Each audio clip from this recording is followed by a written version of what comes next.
वाराणसी में शुक्रवार को मिली कोरोना जांच रिपोर्ट के अनुसार 6 कोविड संक्रमित मरीज मिले हैं। बीते 24 घंटे में कोरोना से किसी मरीज की मौत नहीं हुई है। गुरुवार को होम आइसोलेशन से 3 मरीजों को छुट्टी मिली है। वाराणसी में तीसरी लहर में अब तक 15,137 पॉजिटिव मरीज मिल चुके हैं। इनमें से 15,101 लोग स्वस्थ हो चुके हैं, जबकि एक्टिव केसों की संख्या 23 है। बीएचयू के 4 छात्रों को लंका थाने में बिठाने पर विश्वविद्यालय के छात्रों ने प्रदर्शन शुरू कर दिया है। बड़ी संख्या में बीए के छात्र प्रोक्टोरियल ऑफिस के सामने धरने पर बैठ गए हैं। धरना दे रहे छात्र कुलदीप तिवारी और संस्कार जैन के अनुसार प्रोक्टोरियल बोर्ड के अधिकारियों के इशारे पर हमारे साथियों को लंका पुलिस पकड़ के ले गई है और थाने पर बिठा रखा है। पुलिस जब तक हमारे साथियों को नहीं छोड़ती तब तक हमारा धरना प्रदर्शन जारी रहेगा। जरूरत होगी तो हम आमरण अनशन भी करेंगे। यहाँ पे कुछ छात्रों के ऊपर फर्जी तरीके से प्रोक्टोरियल बोर्ड के दिशा निर्देश में FIR हुआ है और बिना गिरफ्तारी वारंट का, बिना ऐसी कोई ऑफेंस भी नहीं लगाया, धारा भी नहीं लगाया कि जिसमें कि छात्रों को विश्वविद्यालय के अंदर से लेके जाया जाए। और इस तरीके से जो ये अमानवीय कार्य हुआ है, विश्वविद्यालय से अंदर से छात्रों को गिरफ्तार करके लंका थाने में बैठाया गया, उसका हम लोग विरोध करते हैं। वो था अथॉरिटी थी उनको अरेस्ट करने की, ना ही कोई उनके पास ऐसा कोई मुकदमा लगा है उनके ऊपर कि जिसमें उनको सीधा गिरफ्तारी किया जा सके, लेकिन इसके बावजूद उनको गिरफ्तार किया गया। और इसमें हमारे बीएचयू प्रशासन ने बिल्कुल लापरवाही की है। अपने छात्र को बचाने के लिए अपने छात्र के जिम्मेदारियों से पीछे हटे हैं।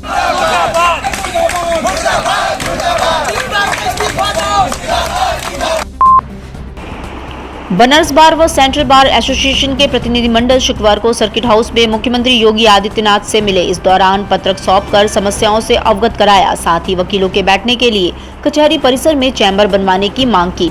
अधिवक्ताओं ने कहा कि उनके बैठने के लिए व्यवस्था नहीं है, इसकी वजह से काफी परेशानी होती है।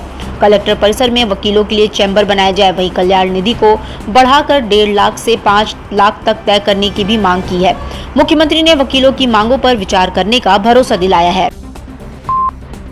बरेका में दशहरा पर इस साल दशहरा मेला का आयोजन किया जाएगा। रावण, कुंभकर्ण व मेघनाथ का पुतला दहन किया जाएगा। कारीगर पुतला तैयार करने में जुटे हुए हैं। कोरोना की वजह से पिछले 2 साल तक दशहरा मेला का आयोजन नहीं हो सका था। बरेका में हर साल दशहरा मेला का आयोजन किया जाता है। इसमें हजारों की भीड़ जुटती है।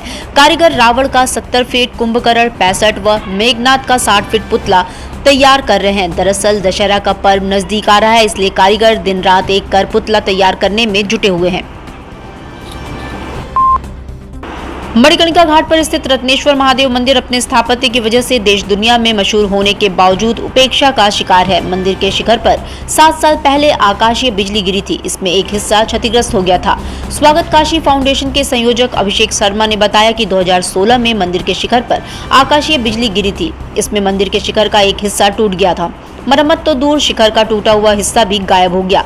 शिखर की मरम्मत के लिए कई बार जिम्मेदार अधिकारियों, जनप्रतिनिधियों से गुहार लगाई गई, लेकिन इस पर किसी ने ध्यान नहीं दिया। संस्था ने प्रधानमंत्री को पत्र लिखकर मंदिर की मरम्मत कराने की मांग की है।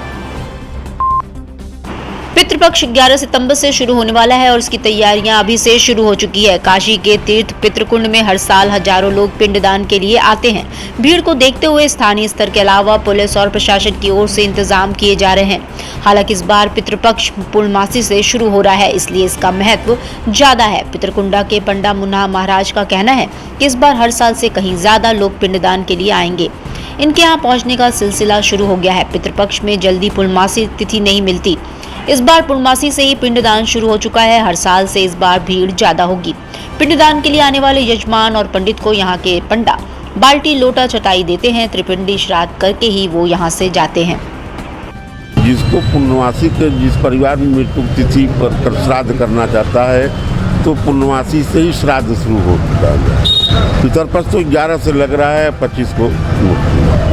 क्या महत्व होगा इस बार पितृपक्ष का? बहुत बड़ा महत्व होगा। हर साल से बहुत ज़्यादा भीड़ होगा, उससे दुगुना तिगुना होगा। सिंचाई विभाग, Uttar Pradesh ministerial association, irrigation department के आह्वान पर 1 दिवसीय सामूहिक चेतावनी सभा का आयोजन किया गया।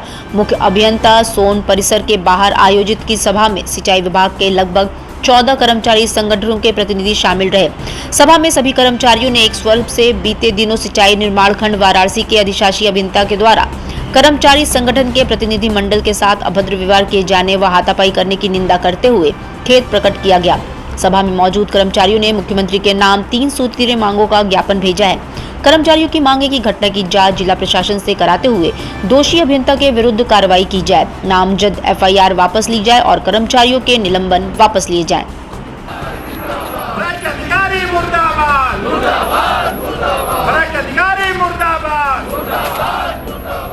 सिंचाई कॉलोनी में विगत 18 अगस्त को सिंचाई निर्माण खंड वाराणसी के शासी अभियंता के समक्ष कर्मचारी समस्याओं को लेकर के सिंचाई विभाग के कर्मचारी संगठन के नेता गए थे मिलने के लिए। उनके साथ शासी अभियंता द्वारा अभद्र व्यवहार किया गया।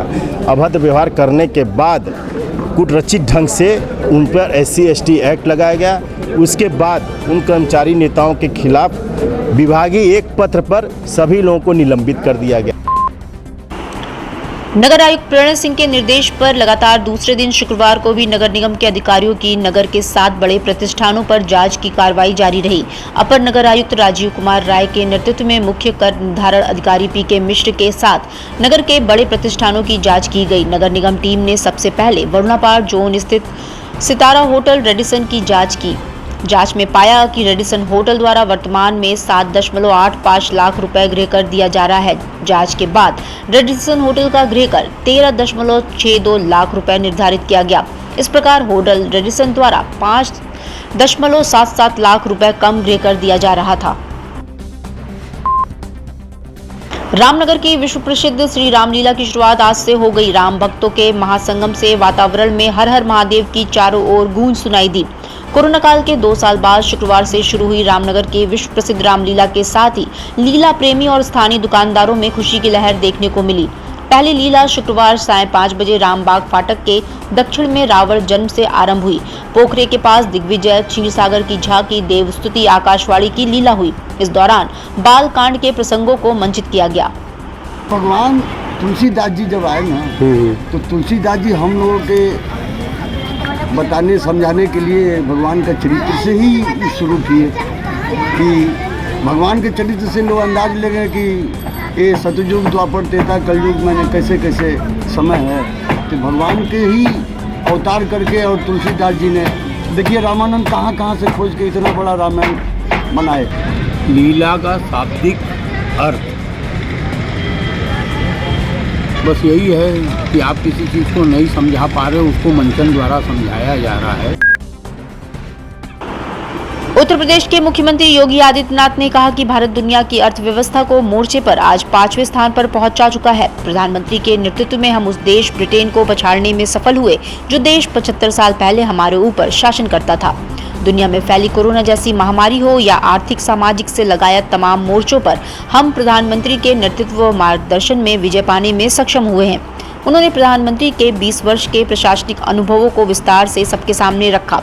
मुख्यमंत्री योगी आदित्यनाथ ने रुद्राक्ष कन्वेंशन सेंटर में शनिवार की शाम आयोजित मोदी @20 के हिंदी संस्करण के लोकार्पण के अवसर पर अपने विचार व्यक्त किए। डिजिटल इंडिया का digital new platform live VNS पिछले 7 वर्षों से बनारस की सेवा में। पाइए बनारस के कोने कोने की खबर निष्पक्षता के साथ। लाइव VNS से बनारस की ताज़ा तरीन खबरों के लिए प्ले स्टोर से डाउनलोड कीजिए लाइव VNS ऐप या फॉलो कीजिए लाइव VNS को सोशल मीडिया पर।